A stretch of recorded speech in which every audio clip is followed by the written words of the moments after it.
Okay, one of the topics that came up as a result of the conversation when I wrote a piece about the Metamoris tournament was people were talking about how much, along with the defense and things, how much leg pummeling was going on there when people were playing their guard. And again, it reminded me because there's a subject that comes up a lot, especially for older grapplers who may be a little stiffer or maybe have some wear and tear, or not just have the natural flexibility they had when they were younger, of how to play the leg pummeling game. Well, for some of us, there's just no way to be able to play a game that's going to be, like a 10th planet rubber guard type of thing. Even as much as you stretch, you probably can't do it, and even if you start to get flexible enough, it still may not suit your body. You get hurt, and just may not be your best route.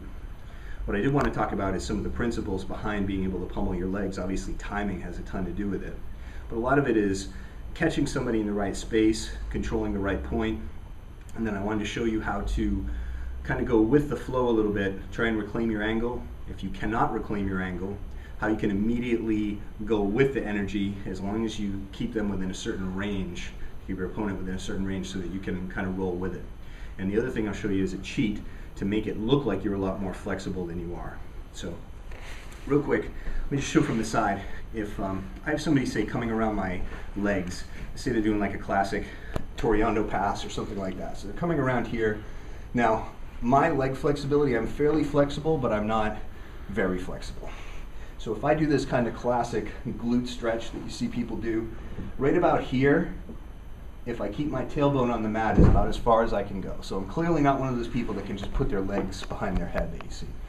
So the way that I will instead become more flexible and be able to pummel my legs in, even if somebody's starting to get close to me, is first of all going back to that idea of primary threat. Whatever's the first most important thing that they have that's shutting you down, whether that's their head coming in piercing, I need to deal with that first. Maybe it's the grip, I need to control that grip to keep them off. Maybe it's their upright and their knee is coming around, so I need to block the knee momentarily. That's what I focus on just for a second.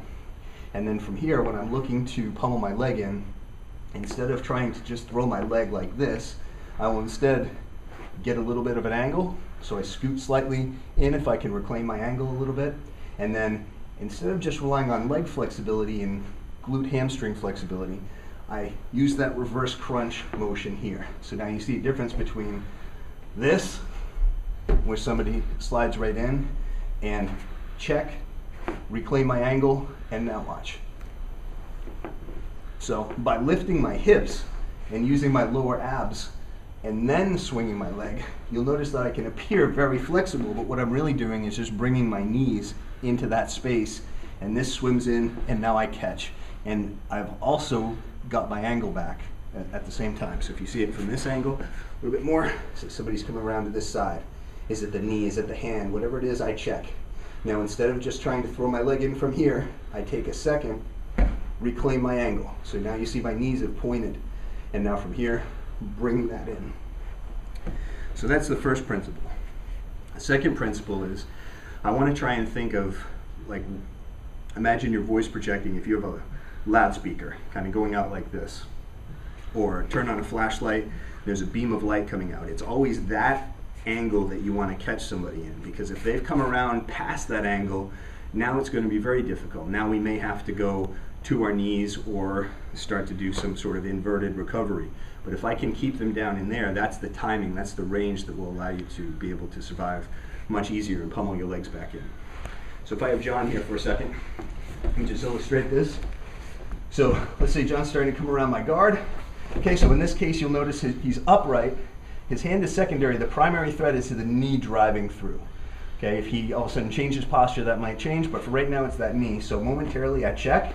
And what I'll be doing here is, as early as possible, instead of letting his knee cut in and start to drive my knees away from me so he can control my hip and move on to my upper body, is from here, I'm recovering my angle, and now as he's coming in, there I come. Now I have to also train myself not to celebrate here, but as soon as I get the separation between us and my legs are in play, now I'm looking for some sort of grip that I can come in, that I can start to play until I find the guard that I want. Okay, so that's a big part of it. So one more time.